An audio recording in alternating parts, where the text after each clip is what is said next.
Again, this is current September of this last year. One of the features to look for in 3 dimensions is whether or not the amplitude anomaly is conformable to structure. If in fact it seems to run amok with structure, one might say that's strange, I don't know what that is, but it's not a gas contained in a structural element. Whereas if your amplitude anomaly examined with many crossing lines in a 3D image, say in this case would be a time slice, if it seems to conform to the structure shown by the contour lines that came from the seismic data, then in fact you can feel pretty good that this would in fact be very good evidence in 3D time slices, that very good evidence for hydrocarbons being involved here. And then some caveats. If this is basalt or salt, then you go from water overburden, something very fast, and you go back slow again, slower. And so the ray path bends toward the normal. And consequently, you can work like crazy up here and have offsets of 7 kilometers, but you end up down here with angles maybe up to 20 degrees max. So if you're going sub-salt with your observations, this is really problematic.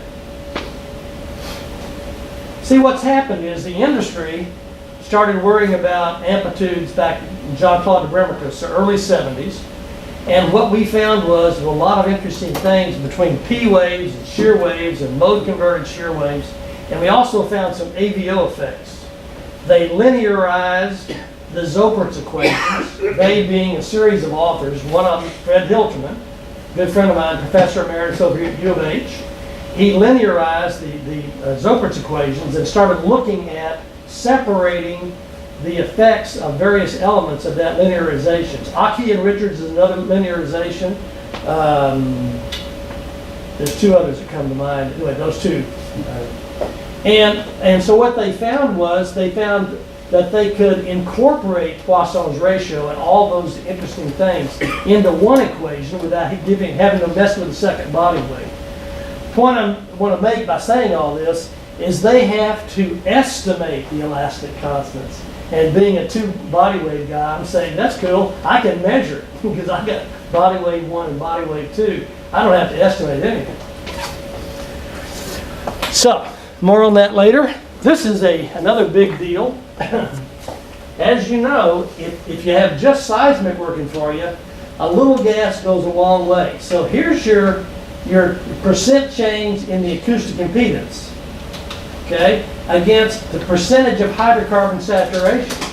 You can get a fairly large anomaly and only have a minor change in the gas within an otherwise brine formation.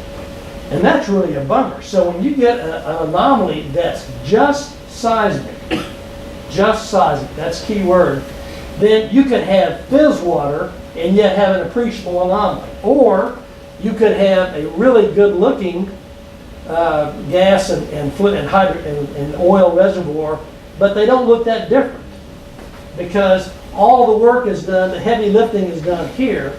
And so consequently, you're blurred as to what you've got in the ground. However, look at the resistivity.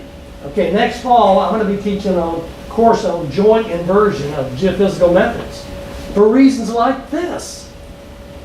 That's why ExxonMobil and Shell and all the big guys are doing Gulf of Mexico work, and they're getting a second opinion with time and frequency domain induction methods known as collectively as EM.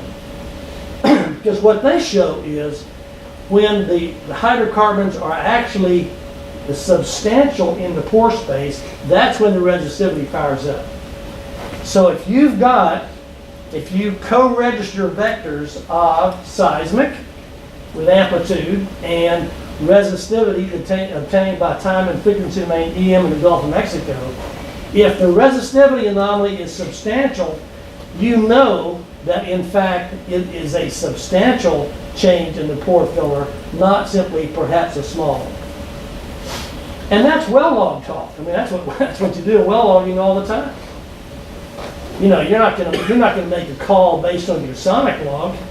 No, you're going to make a call based on your resistivity log, a deep induction log, maybe a Ohm's law kind of a thing with pros. That's what you're going to do. And so it's ludicrous to just have seismic in the Gulf of Mexico and nothing else. Joint inversion or simultaneous inversion.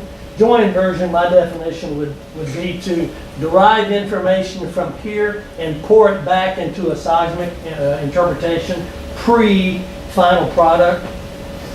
Saudi Arabia, they do it all the time. They have very lousy velocities when they do pre-stack depth migration, but they find that they can regress from resistivity to velocity. And so they do multi-electrode resistivity or get regressions from the well logging, and they improve the velocity data to do pre-stack depth migration, and they end up showing an improved seismic data. So these data are sort of hidden into the interpretation still being primarily just seismic. I call that joint inversion. Simultaneous inversion is, hey, show me both on top of each other as a co-registered vector in the Gulf of Mexico. I like that better. Let me decide. That's cool.